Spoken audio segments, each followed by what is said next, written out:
Well,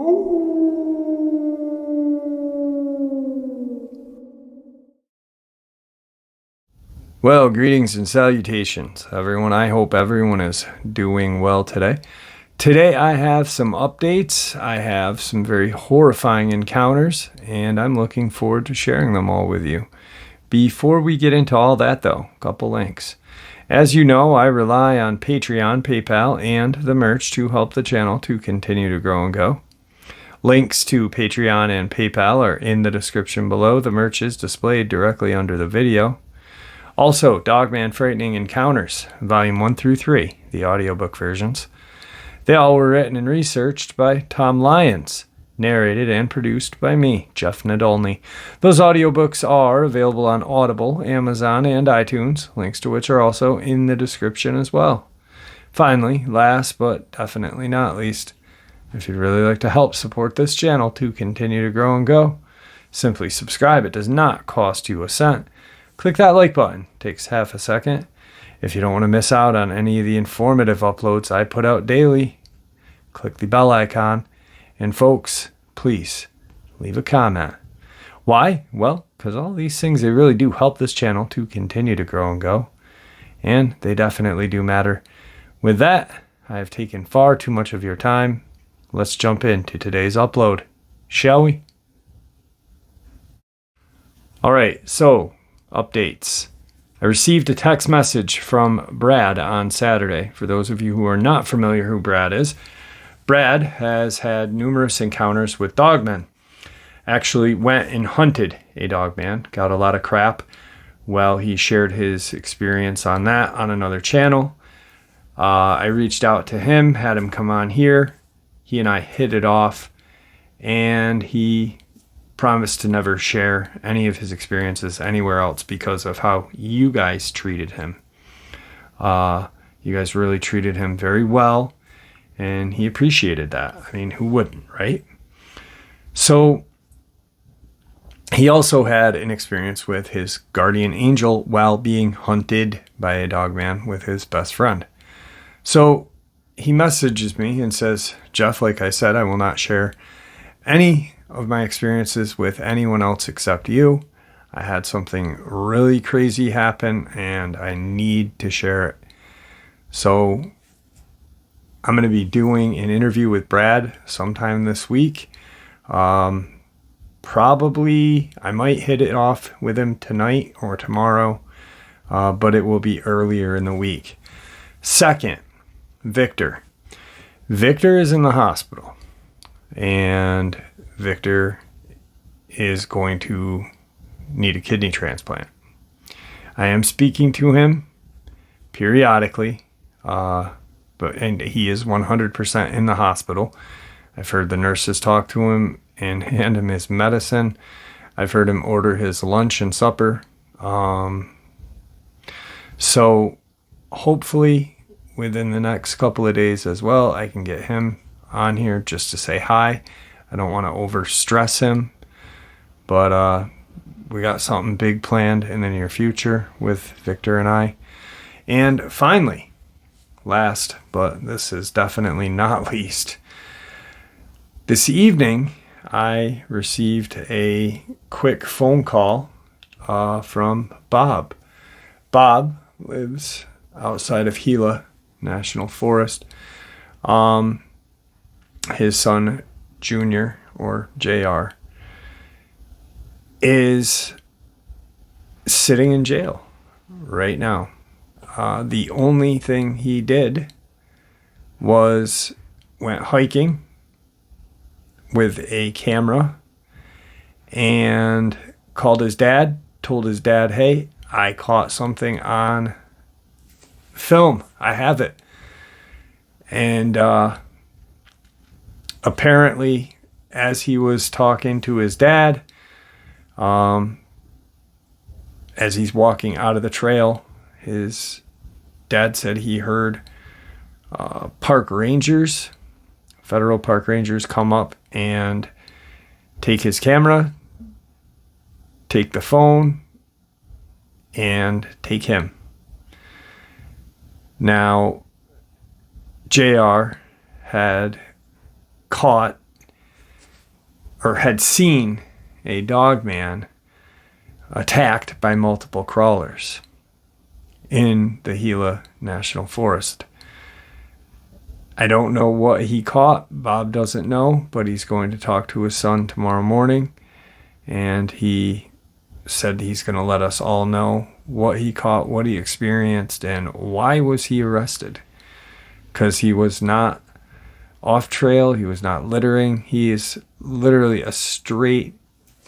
just a straight going guy, you know.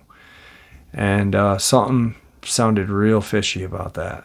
And his dad agreed, Bob agreed. So with that being said, let's jump into today's experiences. All right, today's first encounter. It was the time of year for our annual caribou hunt back in 1989. My hunting partner and I ventured into an area below the Coyote Ridge, alongside the Coyote River in British Columbia. We were working the area between the river and Mounts Maripol and Carvon, with Hamilton Ridge to our south. It was a crisp morning, and we were seeing some animals start to move, with none of them being to our liking, and the distance between us and the herd was far too great as well. Having seen the activity, we decided to follow in the direction of the herd in hopes of seeing a more substantial animal at some point. We had made our way all the way down to where the warden's cabin was located on the south side of Hamilton Ridge, and we're now at a point where we were sandwiched between Hamilton and Tosher Ridge, respectively. At this point, my partner and I are sitting with our backs to each other, facing opposite directions. I'm combing Hamilton Ridge with my binoculars. My partner was combing Coyote with his. We had to have been sitting there for over an hour at least, observing the movements of a number of caribou, when my partner says to me, "I have never in my life seen a timber wolf that big. Check this thing out."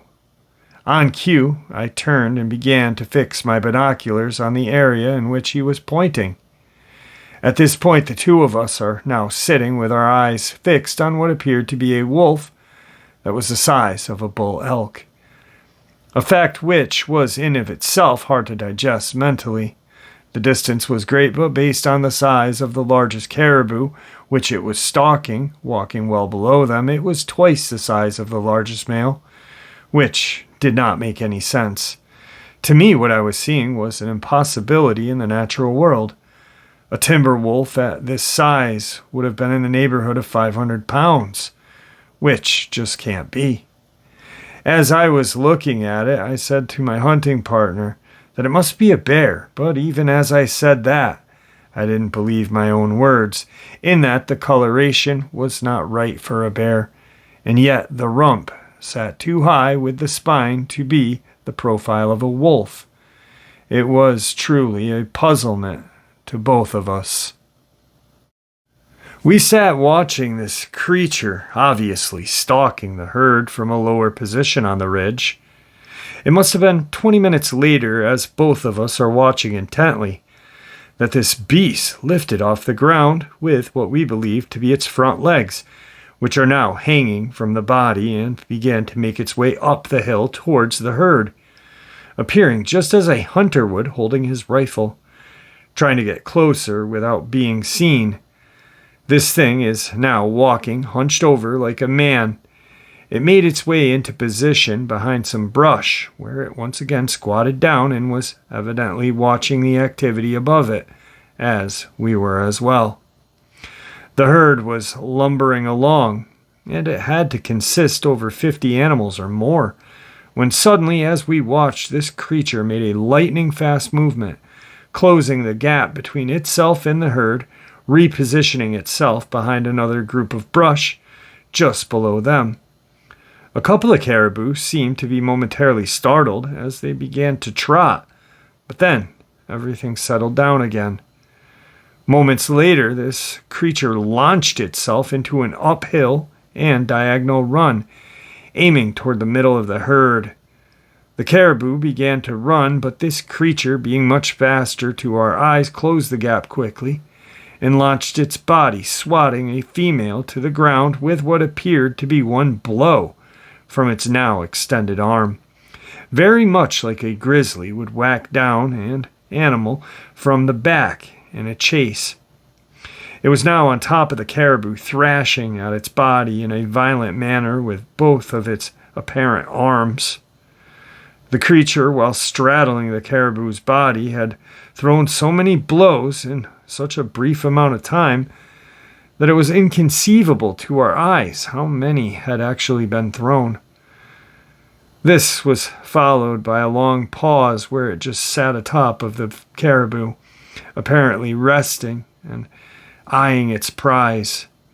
Maybe 15 minutes later or so, this wolfman-like beast stood to its feet, hoisted the caribou, placing it over its shoulders like a woman wearing a mink stole, and began to walk back down the slope, angling to our north. It was then that I said to my hunting partner, "I have to see this thing's face."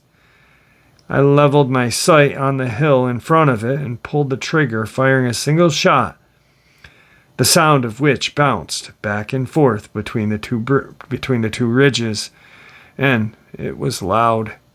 As soon as that blast occurred, this wolfman stopped in its tracks and looked directly at us. Immediately, my hunting partner said, "Look at that sucker's head. It has a long snout and pointed ears. It's damn half human, half wolf." He was right. Its body was long and lanky, covered with gray hair or fur, and from our perspective, it had a long but tapered snout with a gray wolf. With what seemed to be a variety of colorations on its face, its ears were protruding upward from its head like two small triangles, and there was no doubt about it. And it stood there, apparently unafraid of who we were and what we could potentially do to it for almost 2 minutes. This creature then began to trot away with what was some very long strides across the face of the ridge at a speed which quite simply a man could not achieve. And all of this while shouldering what must have been 200 to 300 pounds of caribou on its back. In what was a matter of only a few minutes, this wolf man had covered about a half a mile and disappeared into the timber at the base of our north. My hunting partner and I just sat there comparing notes as to what we had just observed.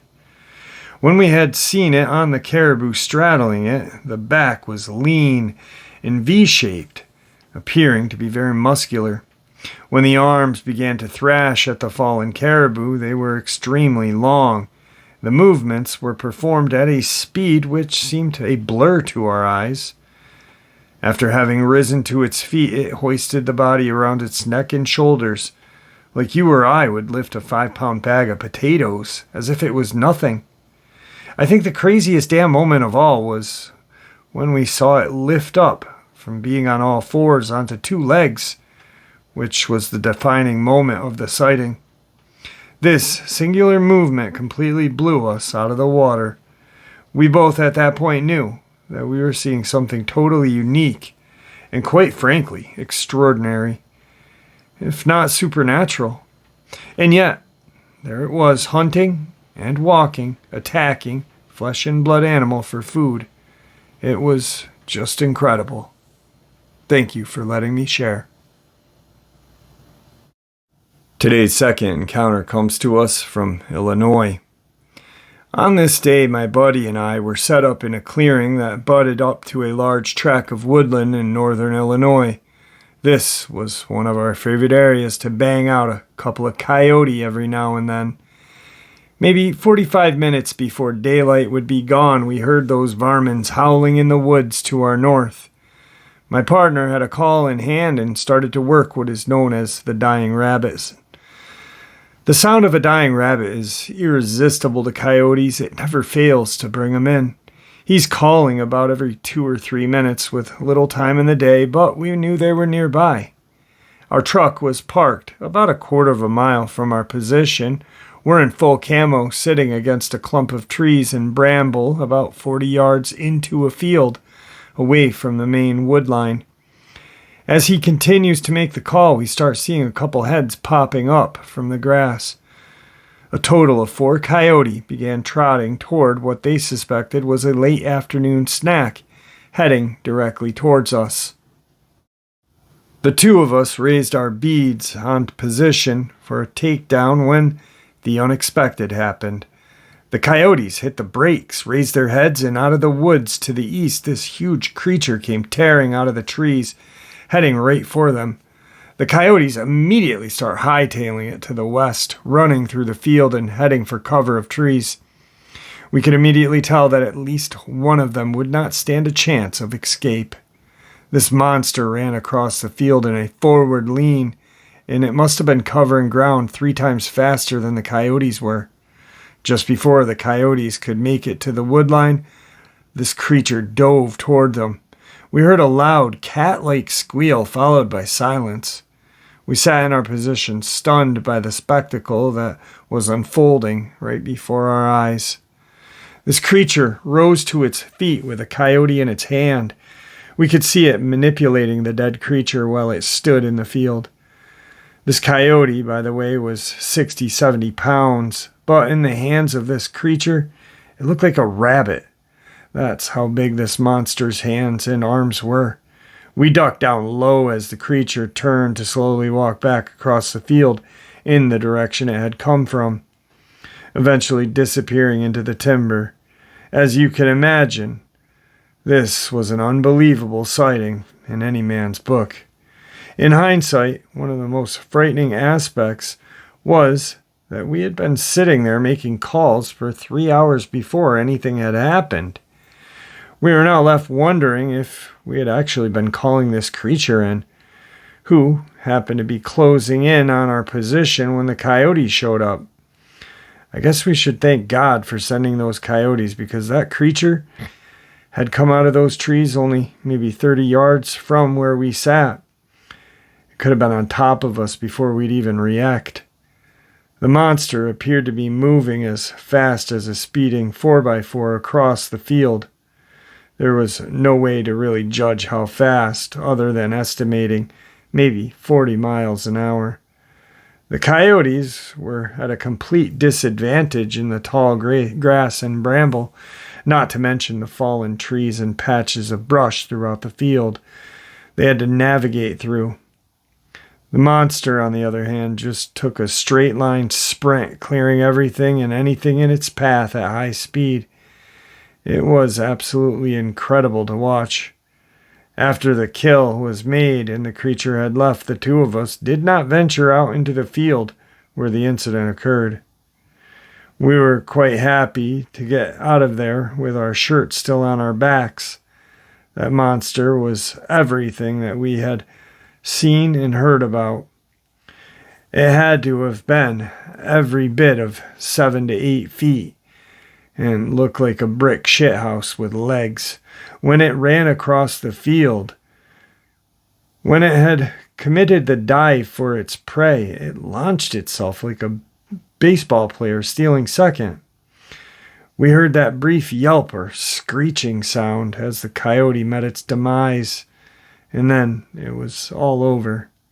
After we made it back to the truck, the 2 of us were just talking about the dive for the kill, and thought that it was actually made a lot of sense. We thought about the alternative options available to such a large creature trying to reach down in efforts of grabbing a small, evasive creature. To us, it would be like you or I trying to catch a mouse with our hand while running around the house. It would be virtually impossible. I think the same thing is true for them when they hunt smaller game. They simply commit themselves on a fly and dive, landing on its prey and dispatching it quickly. If this thing landed in a body slam on anything, it would not be getting up anytime soon. We had to have been looking at this creature that weighed, 500-600 pounds or more. When it went airborne, it was fully extended and had to have been 12 feet long in the air. It looked like my duck hunting boat was flying through the air. As it walked away with the coyote in its clutches, it held it like we would both hold a bunch of bananas. And like I said, it was 60 to 70-pound animal. It never turned and looked in our direction, so we were unknown by it at the time. Its fur, or should I say hair, was long and shaggy, more grayish silver in color than anything, but did have a healthy mix of black/brown. At a distance we watched it from, arms on this thing looked like long sections of trees coming from its shoulder. If it was to get its hands on you or I, there would be no chance of escaping that grasp. Today's next encounter. At the time of this experience, I had been living near Juneau for 27 years. Having grown up there, my friend's mom was Native American and she had married a white man. She had a very strange name that I could never pronounce, but of course I just called her Ma. I must tell you that neither my friend nor I had ever seen a Sasquatch or any other kind of creature. Neither did we on the day of the event, of which I am about to share. But regionally, and within the native tribe folklore and legend, there is the existence of creatures that are well known and revered. Amongst the tribal people, there were areas and places which people were both warned and forbidden to go. The devout respect they had for these monsters was in no way a love affair. Rather, they spoke of killers, kidnappers, and things not to be trifled with by those who were both wise and prudent. It was in the fall of '97 that my buddy and I traveled south to the town of Fanshawe, on the shores of Frederick Sound. From here, we were joining forces with a local guide, with our plan being to work our way inland within the national forest and bag and tag a stout grizzly. Now I must tell you, as I'm going on with these events surrounding our finding, that many people go missing in Alaska every year. My opinion is that most are unprepared and inexperienced for what this wild and unforgiving land can deal out. But there are others, as you will soon see, that appeared to have fallen victim to something entirely different. At the time I was living there, less than 1 million people inhabited the entire state, which made it extremely difficult to keep track of anybody and their actions, be they good or bad. We had planned to backpack into the forest, having brought along a small mountain tents and enough supplies for a couple days, simply because that was all we had at the time. On the first day, we ran across numerous tracks, none of which were fresh. We kept working into the timber. It was on day 2 that we came upon some enormous prints that must have been laid down hours before, if not minutes before our finding them, causing us to slow the roll to almost a standstill until we were more comfortable enough to move forward. This was some extremely dense and formidable forest which we were in. It was perpetually damp and filled with both under and overgrowth of every size and shape imaginable. A large bear could easily get the jump on us if we were not vigilant at all times. Now, this isn't like the lower 48 as it pertains to hunters. Nobody here wears bright orange hats or vests. It's full camo all the time for everyone. I have never once heard of a hunter shooting another hunter, more than likely being cause there are so few hunters here compared to the acreage within the state being hunted. There certainly was no one else with us in this area at all. This is why what happened next was so strange. Our guide spied out a piece of fluorescent orange color while scouring the area for bear. After we all had seen the orange through the brush, up ahead we moved in for a look. Keep in mind now what I just told you about none of the locals wearing any orange while hunting. As we approached the collar and were standing there looking down, we saw was gut-wrenching to say the least. The orange was that of a man's hunting cap. A man lay dead, lying in front of a large tree. The flesh was entirely gone from his body, and the clothes were lying over his skeletal remains like a deflated balloon, torn and shredded. There was blood on his clothes, damage. His gun was lying next to him with the stock looked like it had been snapped off, and his boots still on his feet. Upon closer inspection, it became evident to us that his entire rib cage had been gnawed at and ripped apart, and about 30% of the back of his head had been smashed in, a blow from, I don't know. We start to examine and pick at the trunk of the tree. With his knife in hand, we began to pick loose pieces of this man's skull and hair, which were embedded in the bark. It seemed to us that the man had been slammed against the tree with such brute force that his skull had just smashed to the point of being embedded in the tree. We started looking around the surrounding area for any additional clues that we may find, and we struck gold.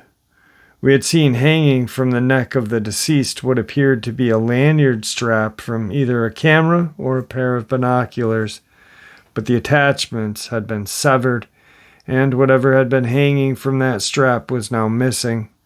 Upon further investigation of the surrounding area, I came upon a pair of binoculars lying on the ground, which seemed to be twisted like a pretzel and had what looked like claw marks on them.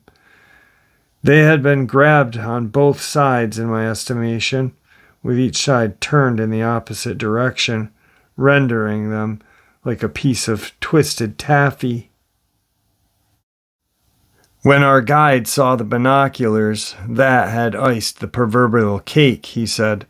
This could only be the work of, I don't know, no bear could have grasped these field glasses and twisted them in such a manner. It would require the use of hands and a thumb with a full grasp to perform such an act. What was I to say to that? The amount of damage that had been done to that man's body was incomprehensible, plus considering the broken gun stock and now the binoculars. I'm speechless. I remember standing there for quite some time, not being able to quite think straight. My only thought was that I wanted to lie down and rest. It was as if all of this was too much for me and my brain had just shut down. I remember the guide kept speaking about this and that, but it was as if I couldn't understand what he was saying. Looking back, I must have been having somewhat kind of a nervous breakdown, but it did pass. I really don't recall how long I was in that state, but when the guide said, "Let's get the hell out of here," I snapped out of it and left. I was totally unaware that he had gone through the pockets and clothing and found a wallet and some keys. Don't ask me where I was when he did all that, but I have no recollection. It was as though personally I had been the victim of missing time and had no explanation for whatsoever. Alright guys, I hope you all enjoyed today's upload as much as I enjoyed sharing it with you. Some real mind-blowing hunter experiences. You know, that last one, I started to think about Tom Mezek because the hat, you know, and Mezek wore a red and black checkered hat. This guy had a orange one. But either or, there had never been any kind of sighting of anything from Tom Mezek. Yet in Alaska, in the only wild state left, I'd have to say, this guy is found smashed against a tree. Bones look like they had been gnawed upon. They'd come across some strange and large tracks in the snow prior to finding this. Just absolutely mind-blowing. You know, hunting season's coming up too, so all you hunters out there, please stay safe. And with that being said, I truly appreciate all your support.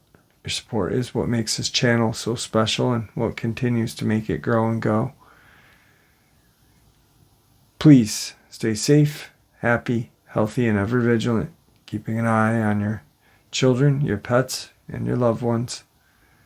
That information, that little bit of information that we may share with those people that we care about may save their life. We don't have to give them everything that we talk about on a daily here, but just a bit of it may just save their life someday. Anyway, God bless you all.